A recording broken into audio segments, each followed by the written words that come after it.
The silent Zoom. It's fun just getting ourselves set up, getting everyone on board. This is our mindful breathing for the day. That's It's been right. a busy Wednesday. It's been a busy week. It's been so busy. It's so nice to see people joining us. Hello, Annika and Marcia, Maria, Linda, Teresa. Hi, everybody.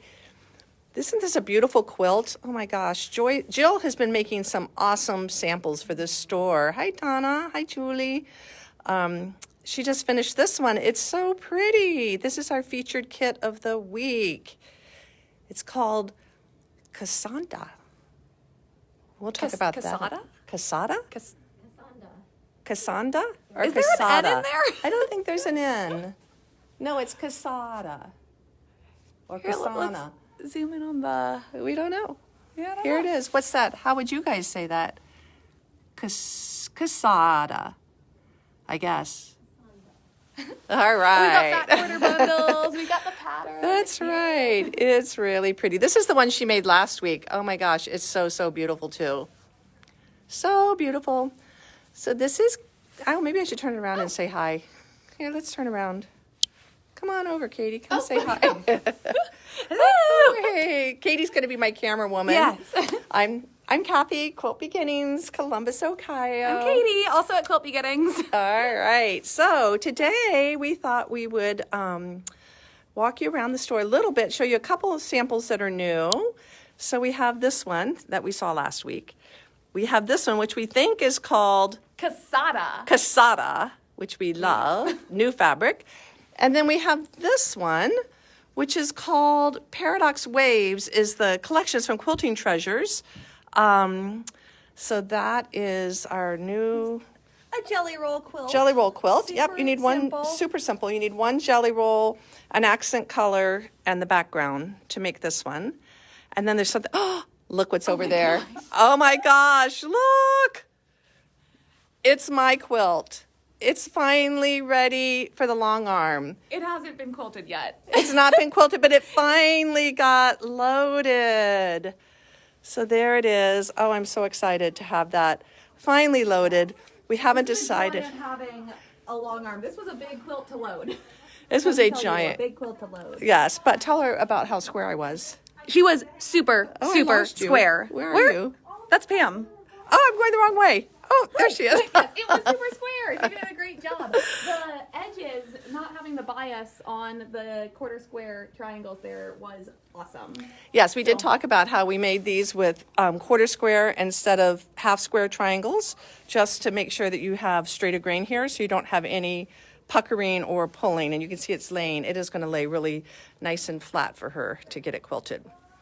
Okay. So we were going to bind this today. Yeah, that's a big laugh. That's right. I was actually going to do the binding on it today, but it's not quilted yet. So instead of doing it on it, I thought instead I would get you guys, I would show you how I do my binding so that you can see how I do it. I always use a 2.5-inch strip. So I'm going to hand the phone to Katie, and she's going to be the filmer. Oh, that's me. Oh. Hello. Okay. So the first thing we start with is 2.5-inch strips, and I went ahead and cut those. And then we have our fancy quilt top. This is just a scribble sample that we use for demonstrating our long arm quilting, but I wanted to show you, quilting. Even though it's in miniature, how we have these uneven edges when our quilt comes back from the quilter, and we need to the first thing we do is we square up our quilt. So I thought we would start at the very beginning, and we would use my little mock-up sample here, and I would show you how I square up the quilt. So I have a rotary cutter. Here we go. So the first thing we need to do is we kind of have to just pick a side that's going to be our starting side. I really like using, I don't know if you can see this 36-inch ruler. It's a really long ruler. But I love using this when I am squaring up my quilt at the end because I can lay it along the side of the quilt, and then I can really do a long cut when I am trimming up the last, that final edge before I'm ready to put my binding on. So I really love using this 36-inch ruler. I take my mat and I turn it on my cutting board sideways, and then I lay it on my quilt, and I just trim these really long seams. This is such a little one that this is really unwieldy. So I'm going to use a more ordinary size, but you need to pick a side that's going to be your starting side, because once you cut that first edge, that determines your 90 degrees for your other 4 corners. So this one is very slightly bowed. I'm just going to pick, and if it were quilted, you'd have your natural borders. You could use the inside line of your border to help you line it up and get yourself started square. But I kind of look at the edge, and I want to get as square as I can. So I'm going to just cut this first cut. And I would work my way all the way up with the long ruler if it were a long quilt. It's a short quilt. When I rotate it, I lift the whole thing up. I want to make sure that this corner is a good 90 degrees. So I use my ruler and I put any line along the outside edge. This is pretty square because I actually cut it ahead of time. But you can see there is some irregularity. You kind of have to be a little bit ruthless. You don't want to follow the natural wave of the quilt. You want to let the ruler give you a really straight edge and a very good 90-degree corner. So I lined my bottom of my ruler, a line of my ruler along the edge I just cut, and I'm going to trim this side. And then I would pull my quilt forward, pull my mat forward, and then line it up still along the edge here, and then I would continue down the full length of my quilt. When I get to this corner, I need to be 90 degrees from this edge. So same thing, I'm going to lay a line of my ruler where I just cut to give me a good 90 degrees. And sometimes your borders have this tendency to go like this. You want to make sure that you're not allowing it to be out of square. The corners are really important to keep square. So you're going to use the bottom line again, and you're going to cut up the side. And then when I get to my last side, same thing, here's my irregular edges. I'm going to push this up a little bit more. I'm going to line up the edge here. And I'm going to cut. And as I get to the top edge, I want to make sure it's square as well. So I'm going to line up a line on that top square. And I would do the same thing for a big quilt. It would just be further along. And I'm going to trim it like that. So now I have 4 nice 90-degree corners so that when I turn with my binding, I'm going to get really nice crisp corners. Okay, so now I've got my binding strips. This is a very small quilt, so I only need two strips. And would this change at all if you had triangles or flying geese? If I had triangles or flying geese, no. My edge, I still want to be absolutely straight, and I want my corners to be a perfect 90 degrees. So it wouldn't matter what is running along the edge. You still want to square up that outside edge.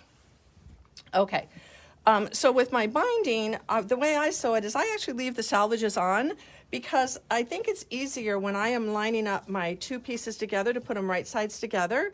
I think it's a lot easier here, let me put it on the pink, you'll see it easier. I think it's a lot easier to sew corner to corner when I'm off the edge. When I try and line them up like this, I lose track of where my underneath corner is. So I think it's easier to pull my salvages to the sides, keep myself square. I want to still have a square corner, but now I'm going to sew, and I'll just mark it. You don't have to mark it. I'll mark it so you can see what I'm going to do. But I want to sew where I enter in this corner and out this corner. And if you mark it, it just makes it a little bit easier to see where you're going. Can you guys see that? Okay, so that's where I'm going to sew. And then I would take the next piece and do the same thing with the next piece behind it, and I would make one long continuous. I would go ahead and put this one and mark. So I'm going to end up with one very long piece of binding. But I only need these 2 small pieces put together. So for sewing, I'm going to make sure I stay squared up.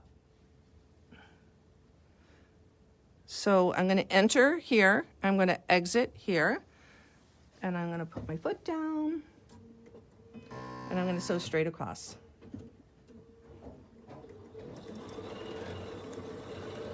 I hope I'm threaded. I didn't test my machine before I sewed. Let's see. Well, you're so fast. Oh. You got that whole little seam sewn. There we go. Okay, so there's my seam sewn.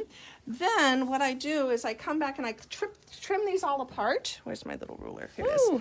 I trim these all apart and I leave a 1/4 inch seam allowance. So I lay the 1/4 inch line of my ruler, which is this line right here. I lay that 1/4 inch line on top of this line I just sewed, and I trim. And then I cut my dog ears off there. Oh, you're brave.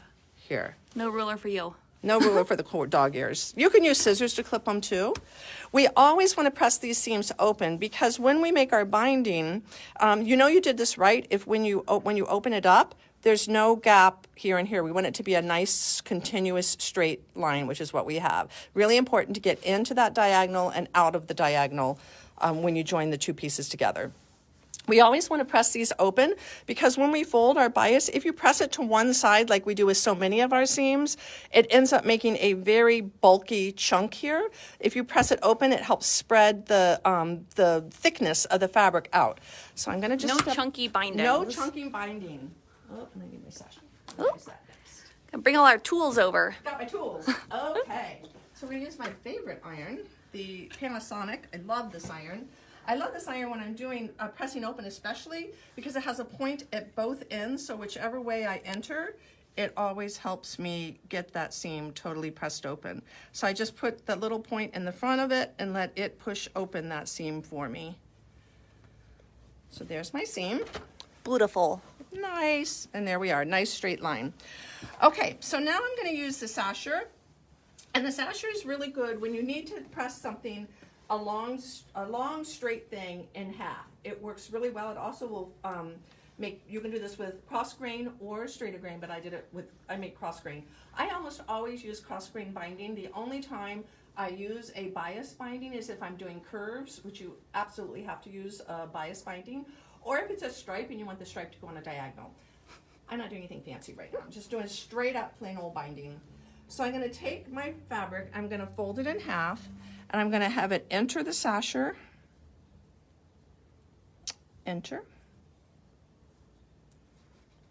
and exit, like this, okay? So there's my fabric, and then, oops, I'm upside down, there we go. Then I'm going to get it started, and I'm going to put a push pin here. I'm going to actually just set my starting point, get it started with my iron. Then I'm going to push a pin in to help hold this end. Into the ironing board. Into the ironing board. I'm going to just fold it over. And then, oops, this is the sasher, by the way. This is the 1 1/4 inch sasher. It's $9.50. It comes in all different sizes. If you start with a 2.5 inch strip set, which is what I started with, then the 1 1/4 inch is what it's going to finish when you fold it in half. So this is the size for a 2.5 inch starting binding. After you fold it in half and you put this guy on, you're going to put your iron next to it and you're going to just slide it down the length. Whoops, my pen is going backwards. Come in this way. There we go. That is not holding very well. There we go. Thank you. Yeah. Oop. I'm just going to slide down. Push it along. Push it along. When we get it to the end, we're going to come back.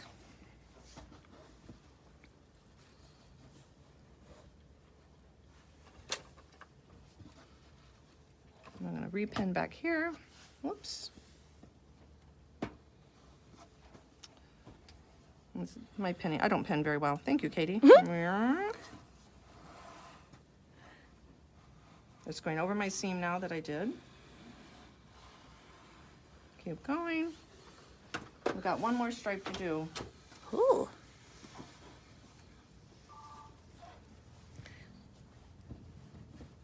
Yeah, I think if you were at home, you would try 2 pins.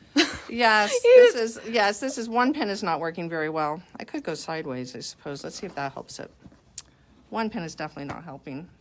Just hold it. We'll just have Katie hold it for me. We need 2 pins. That's true. Binding can be a team sport. Oh, I'm doing a very poor job here. Don't do as the instructor's doing. All right. Well, most of it worked. Most of it worked. I'm not doing something right. See how well it worked? Yeah, right. Well, Joyce gave you the demo right before this video. She's like, how does this work? Joyce made it perfect. I'm not making it so perfect, but I'm going to pull it off because we have more than enough binding. Okay, so here's our binding. Boop. So the first thing I do is I like to cut my, there's 45-degree lines on your mat, and I like to line my binding up on the mat. And let's see, I always get a little dyslexic here if I want to cut it one way or the other way. I think I want to cut it this way. No, I want to sew it on this way, and I want to be able to see my seams, so I want to cut it this way. Okay. I lay it along a line, and I put my ruler. I'm wasting a lot of fabric here, but it's just because it's not folded up there. I'm going to lay my ruler on top of my 45-degree line and have my binding coming straight down a line on my mat. So that's going to give me a 45 degree starting cut. Then when I go to sew it, I want to make sure that I see this tip. If I cut it the other way, I'll just go ahead and show you if I cut it the other way. I'll cut it the other way first, and then and if you ever cut it backwards, then you'll know. But I want you to see what I don't want to do. If I put it on this way and I go to start sewing it, I cannot see that back side. See how it's hidden underneath? I want to be able to see the tail below it. So I'm going to cut it, and then I go, oh shoot, I cut it the wrong way. And believe me, I've done that a few times. We're just going to cut it the opposite direction is what we want. So we want to be able to see that tail. That tail is going to tell us how to line up and finish our piece at the end. So we want to be able to see that tail. When we go to sew... The telltale tail. The tall tail. If you need a telltale tail. Yeah. Yes. You want to be able to see it. When we go to finish, so our binding is going to come around, wrap around, wrap around, wrap around. Oh, you are good at binding. And wrap around. When we come back to the very end, we're going to use that tail to mark this piece to know exactly how to bind them together. They're going to fit perfectly. We need to have some working room when we're ready to finish and put those tails together. So we need to leave the tail. We need the telltale tail to have a tail of about 8 to 10 inches. This is a very short quilt, so I don't have a ton of room to work. So I'm going to start sewing down about here. When I put on, I usually like to hand sew my binding down, and so I like to use about a 3/8 of an inch seam allowance when I am adding my binding onto my quilt. I go deeper than a quarter. A quarter doesn't make the front and back have the same amount of binding showing. If you want to fill in your binding, if you come in about 3/8 of an inch, it will actually line up really well for you. So I'm going to, can you see without the light on? Is that okay? Yeah, that's pretty good. Right? Okay. All right. So I'm going to just sew the starting tail. I'm leaving this tail back here behind me that I'm not going to stitch on. I'm lining up my edges perfectly square. So the outside of my binding is even with the outside of my quilt. I'm going to drop my foot, and I like to sew with my needle down. And then I do use my reverse button when I'm doing my binding. It's one of the few times that I do reverse, but I'm going to sew a couple stitches forward, a couple stitches backwards. And then if I were on my real quilt, I'd have a much longer seam, but because I'm doing this little sample for you guys, I have a very short seam. I didn't want you to have to watch me stitch all the way around my quilt. You're going to stop the same distance from this edge as you are wide. So if I'm using a 3/8 of an inch seam here, I'm going to stop about 3/8 of an inch ahead of where I am. I'm going to go into reverse and cut my thread. So I've locked my corner stitches. I'm going to pull everything out of the machine. I'm going to rotate my entire quilt 90 degrees. Whoops, my binding's on the top here. Then I'm going to pull the binding straight up so that it forms a 45-degree angle right here, and it goes straight up parallel in line with the bottom edge of my quilt. So it's a straight line there. Okay, so I pull it from here straight up, and then I don't put any bulk in there. I'm going to come straight back down and line up the top edge with the top edge here. So it's square. It's square here, it's square here, and it's square here. I'm going to show you one more time. I'm going to come straight up, make that 45 degrees, and then I'm going to come straight back down, and I'm going to lay right on top there, square, square. If you put your finger in this area here, you can really feel that diagonal, where that diagonal fold is, and I want to start 3/8 of an inch in this way and 3/8 of an inch in that way. So I want to start right here is where I'm going to start sewing again. So I'm going to go ahead and put my machine in, drop my foot, I'm going to come forward, and then I'm going to back into it a couple stitches and then back out. I'm going to sew to the other side. I'm going to do the exact same thing. I'm going to stop 3/8 of an inch before I get to the end. I think someone oiled this Bernina recently. Oh, it does. It sounds sound good. Nice. It does sound good. And then I'm going to stop 3/8 of an inch from the end. I'm going to back up. I'm going to cut my thread. It's going to raise my foot.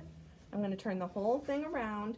I have to tell you, being in a cabinet when you are sewing binding on is so nice. So the beauty of being in a cabinet is that everything is flush. Your quilt is flush, your machine is flush, everything is working with you. You're not going up and over the front of your machine bed. I meant to tell you this earlier, but I'm going to tell you right now. Pause, commercial. Yes, there's a little commercial break here. Koala has re-engineered all of their sewing machine cabinets, and we have a huge number of the old style of sewing cabinets that are no longer going to be available. So the good news is if you're thinking about getting a cabinet, especially if you want a long one like this one, this is a 70-inch cabinet. They are no longer making the 70-inch cabinets. I have a 70-inch cabinet at home. I love it. I love the size of the workspace, but they are being discontinued. So if you're thinking you might want a cabinet, it's a really good time to get a Koala. Just saying. And all of ours come with the Outback leaf on the back. So I don't have room here to open it up, but this entire thing opens up And to about the work surface. double in width. Yes, and they have the soft light drawers. They have rounded beveled. And ours is full of stuff. Yeah, all kinds of good stuff. So anyway, little commercial break there, but I meant to tell you that earlier that it's a good opportunity to buy a Koala. They are going to move to a standard height of 32 inches, and all of them are going to be 54 inches wide. So, okay, we're going to come back in. We're going to find that same spot that I found before where it's a little raised. I'm going to push my foot down there, put my needle down, sew forwards, then backwards, and then back forwards again. And I just wanted to show you how this corner turned out so you can see it. I start and I stop. If you look on the back side, you want to start and stop about in the same spot. Gosh, you're good. So mine then, never turns out like that. I know. Well, then when you go to flip it, you get a beautiful minder in the front, you pull it back, and you pull it back, and you're going to get that on all four corners. That's what we're looking for. Okay? So I'm going to go ahead and sew down this side. I want to get around to the front, or around to the beginning so I can show you how to join that last seam. So take me just a minute to sew around. Good thing it's a short little quilt. I always think you're so fast at finishing quilts, but just my tension sandwiches. Yeah, they're little. This is a little quilt. This is just for samples. Oh, hi, Ruth. Oh, Ruth Keller. All right, we're almost to the end. Here we go. Gonna stop again, do a few reverse. A lot of people have a hard time eyeballing that 3/8 of an inch. As you get close to the end, pull your ruler out and mark it. You don't have to eyeball. I've done so many of these that I'm pretty good at it, but not everyone is good at eyeballing it at the beginning of figuring out where to stop to get that perfect pivot. I'm going to pull my fabric straight up, matching, creating a good 45 and matching the line here, and then straight back down to give me that nice square corner. I'm going to put it back in the machine. I got one more corner to turn and then we'll be to our home stretch. Back up into the corner. I'm going to come down this side.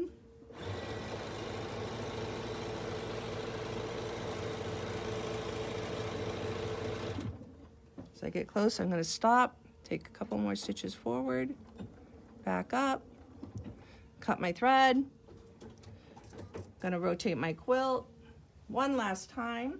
How do we do it? In unison, everybody. Straight up, straight back down. I've heard you say that one a couple times. Exactly.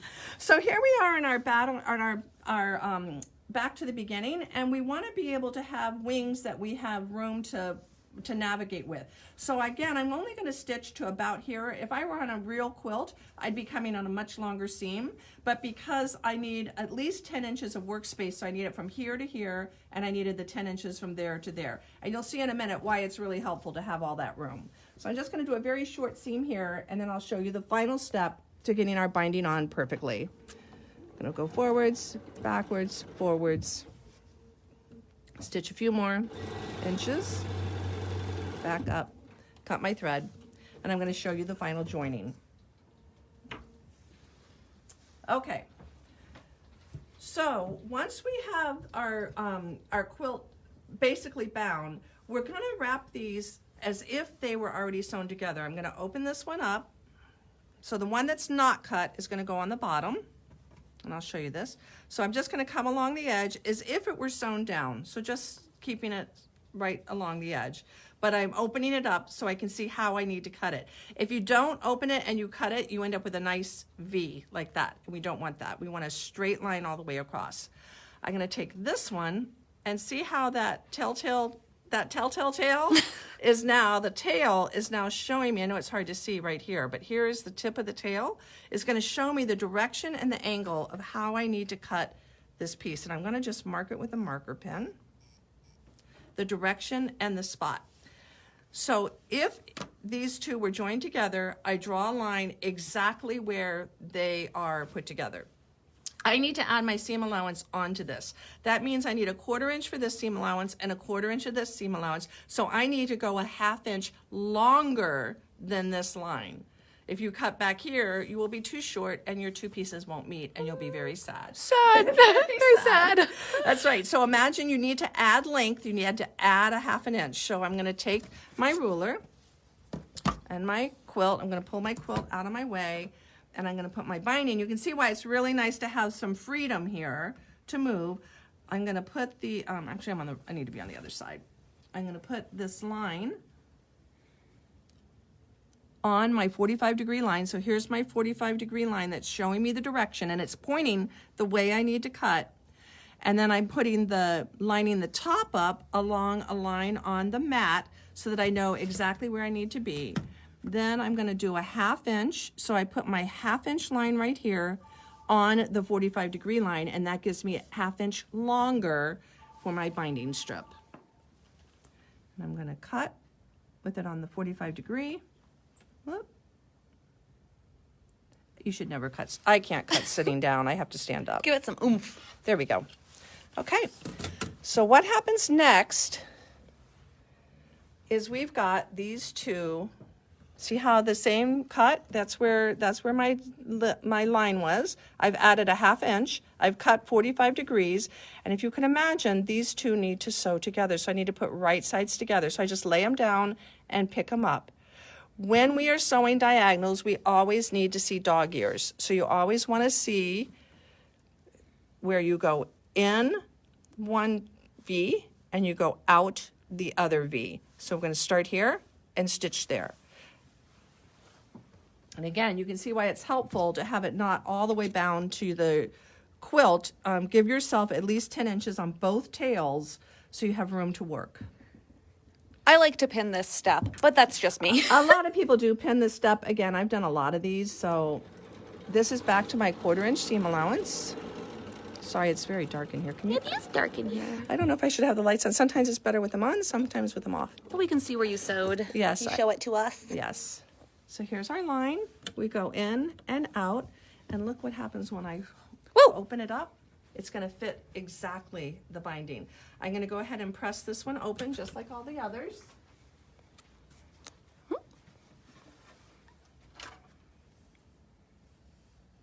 You do make it look easy. Michelle says you make it look so easy. It is so easy. That's why I'm sharing it with you. So my seam is pressed open.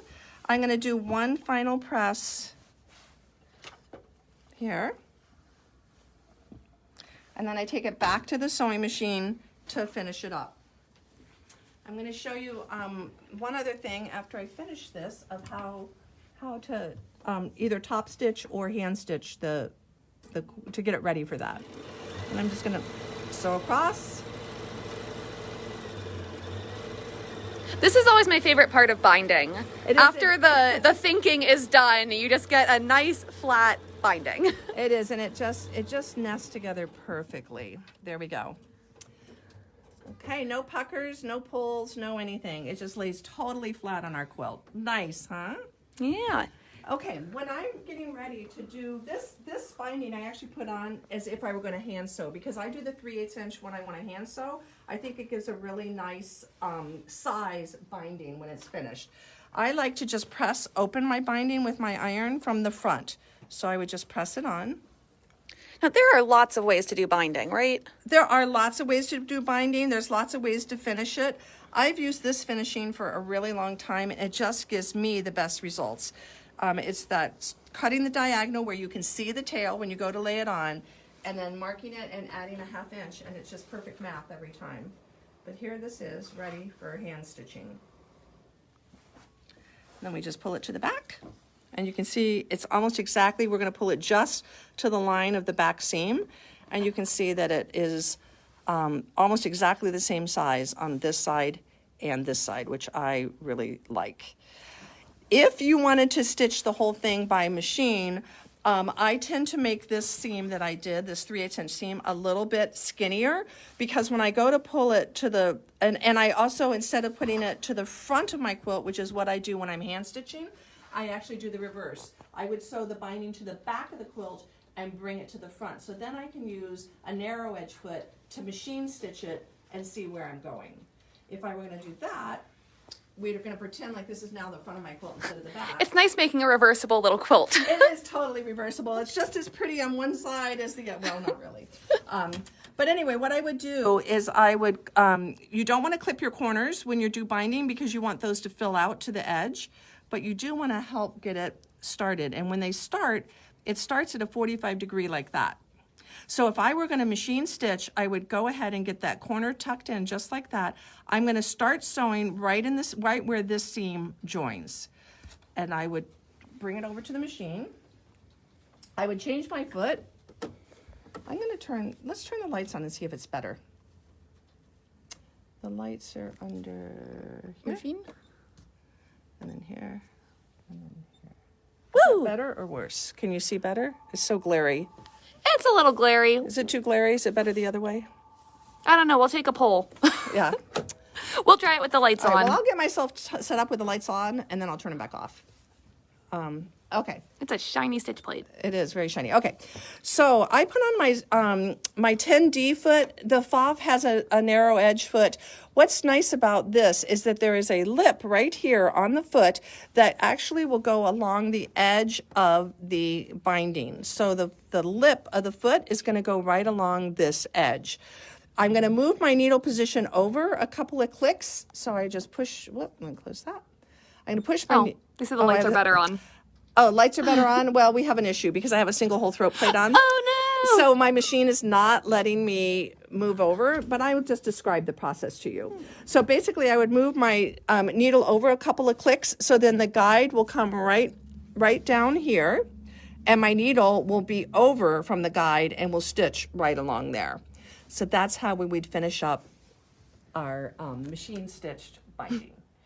Okay, so there's another thing that I'm supposed to tell you guys, and this is a Facebook thing, is that you're supposed to like, share, or comment on these videos. And now that we're at the very end, it's not too late to like, share, or comment. But it does help us get better visibility when we do our Facebook Lives, and we want to keep bringing you lots of good education and demos each week. So I think that's about it. Is there anything else we wanted to say for today, Katie? No, I think that's it. I think that's it. So thanks for... There was one question I thought you might want to Oh, know. there's a question? Yes? Carol Langenfeld wanted to know if what you thought about using straight grain instead of goes for cross grain. Joyce is our moderator back there. Oh, I'm the moderator today. So Joyce said that there was a question about whether to use straight of grain or cross grain for your No, binding. you talked about that, the length of grain, which is the most... Right, the length of grain, right, versus the cross grain, right? Yes. The question is whether to use length of grain or cross grain. I personally like cross grain because it does have some give and it does have some stretch. Length of grain is very stable, and if it's not ironed properly, it is more... yes, it's very unforgiving is a very good word. Yeah, it's unforgiving. So you have to be perfect in your execution if you use lengthwise grain. I love lengthwise grain for borders, but never for binding. I want cross grain. So hope that helps. Any other questions, Joyce? That was it, I think. That was it. All right, well, I hope you ladies learned something, and gents, if there's any of you out there. Hope you learned something today, and we'll see you next Wednesday at 4 o'clock. Thanks for joining us. Bye.